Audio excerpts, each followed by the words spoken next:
שקט, חדשות שגרתיות, מזג אוויר יפה.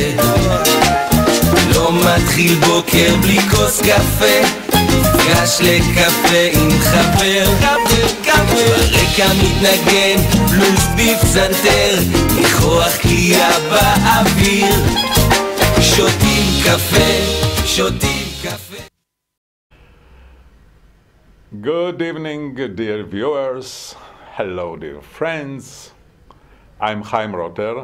Welcome to my show.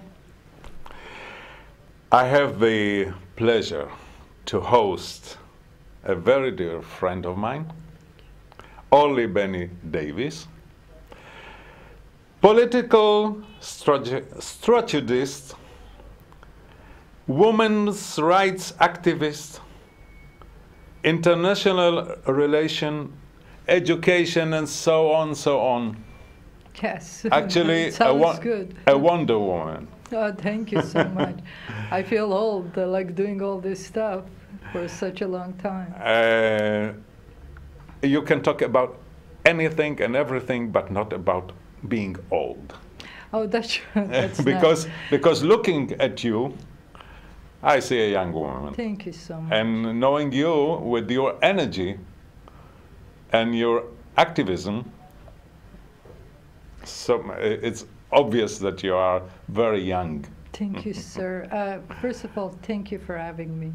It's My such pleasure. a pleasure making it in English, and I know you're doing it for the friends in America. That's right. That ask you. Thank That's you. right. That was That's very right. kind. Yes, we have to admit that we know each other, and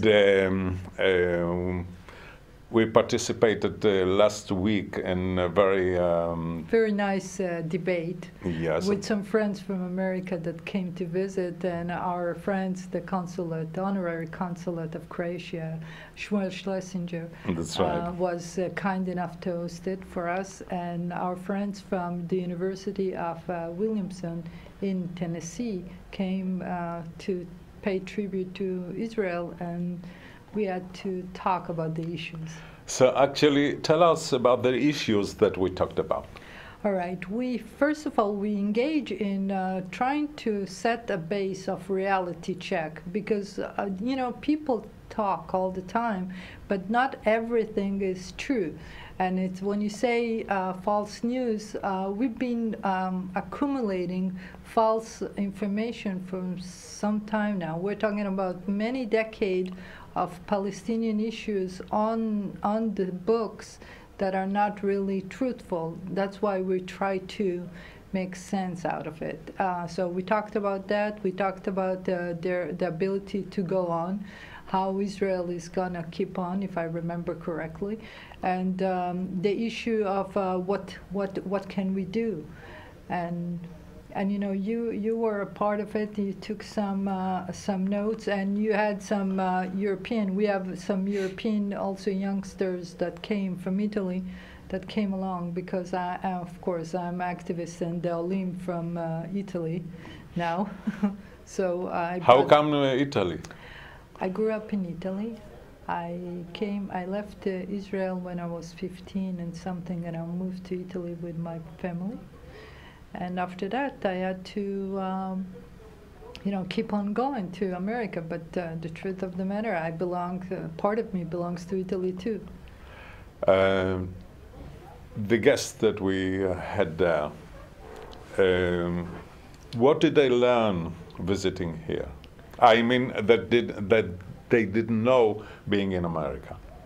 Well, first of all, there are a lot of news that just recently we spoke about the fact that the King Hussein, the old passing King Hussein, declared that he gave the Palestinian people in 1974 already Jordanian passports.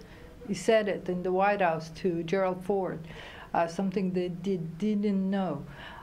They talked about the reality in America right now, because times is change everywhere. People think, obvious. People think that Israel is like living in a glorious time, and then they take away Palestinian freedom. But now they're actually touching base with the reality to live with extreme Muslims that want to destroy the freedom that we all like and share. Not only in Israel, of course. Exactly. So now we are touching base with the reality. This is difficult. They don't want to give us freedom. They don't want to share the land. They want you to evacuate, like they want it in Europe and in Spain. They want it in America, some places. It's not easy. So we all have to turn the page on history and start thinking how we come along. Because listen, there is 1 billion Muslim, and most of them are nice. They are people of the world. Well, we are not talking about right. Islam. We are talking about the extreme Islam. Exactly, and those that make. And we have, we know extremists all over. It doesn't matter if it's Islam or other Judaism, Christianity. whatever. We all have our piece. That's why we have to come to a conclusion that this is humanity. Okay, so I'm not talking about what we have to come to a conclusion. Okay. What I want, because philosophy and politics, but I would like to know. First of all, you're, I could say, an expert in American. Nobody's an expert, but I live to keep history. You see, something that we really need to verify, that the leaders that we have know the history. Like, for example, I started to be activist for Jerusalem's sake. Let's talk about 1994 in America, when Rabin, God bless his soul, was signing an accord, Congress, to pass the embassy, the American embassy to Jerusalem, 1994. We are in 2017. Nothing happened yet. You see, it's like President Trump said that the first thing he's going to do is to move the embassy from Tel Aviv to Jerusalem. And then it's not so sure anymore. Of course it's not. Sure. So you see, it's one thing that you say, when you are in front running office, yes, and yes. There is a song in Hebrew that things you see from here, you don't see from there. That's a song already. Yeah, I thought that it's only a sentence. But no. It comes from the song, Hebrew song. But of course, being a candidate and telling what you're going to do and coming to the office. Suddenly you have... you change your mind. Of course you change your mind, because you have more information, you have more advisors, and you have to be realistic. Yeah, but now we have to touch base with our reality. You see, Israel without Jerusalem is not a Jewish state. Of course. That's why we have to set the line in the sand. Israel needs to come to the conclusion that this is enough. Because if you're my best friend and you don't recognize my heart from Jerusalem, what's the point? What's the point? No, it's okay.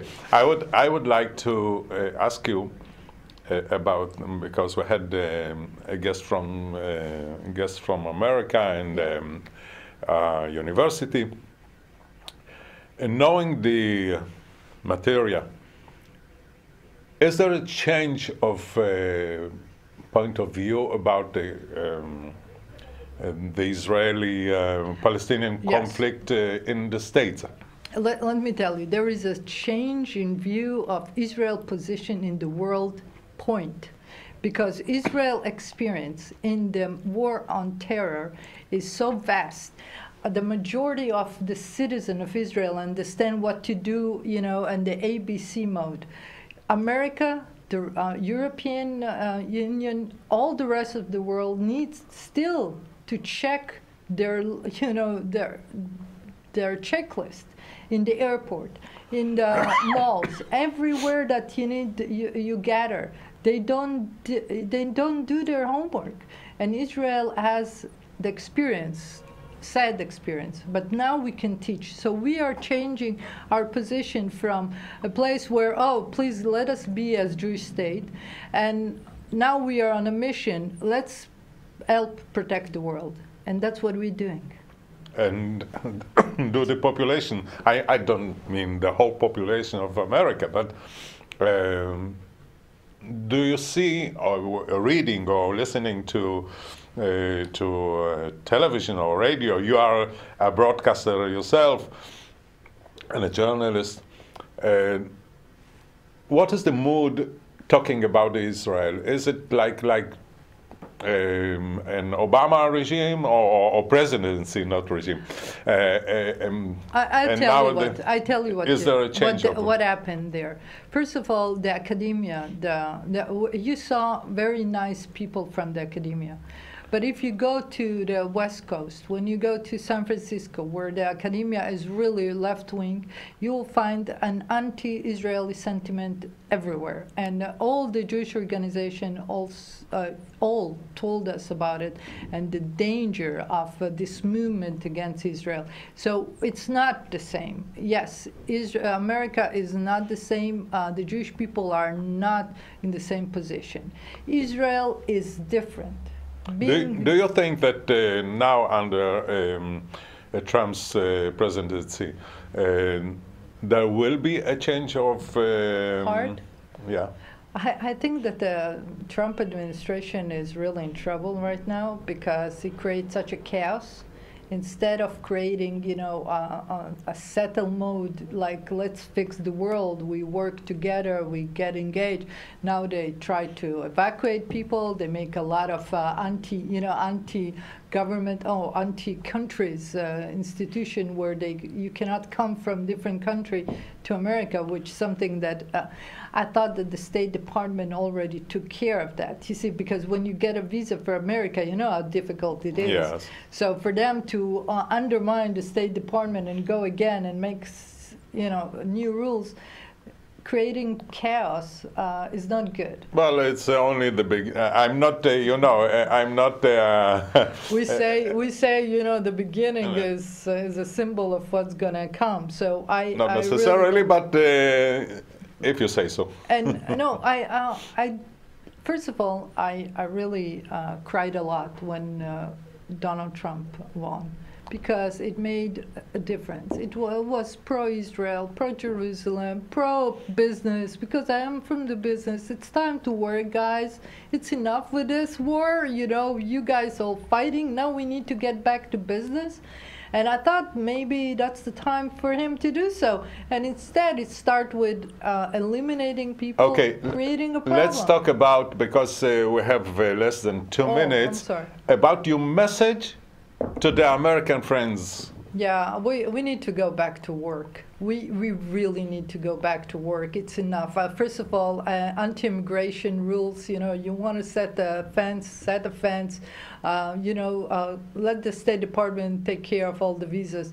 But we as people of the world need to see America stable, solid, strong, and also you know, steadfast on, you know, on the war against terror. And that's all. That's all. Okay, so I think that your message passed. Yes, and please help me run for Knesset so I can be, you know, one of those leaders that help the world make it better. I wish you the very best luck, and thank you for coming here. Thank you for having me. And it's a pleasure. And thank you, dear viewers and dear friends, and see you on my show next time. Thanks. Thank you.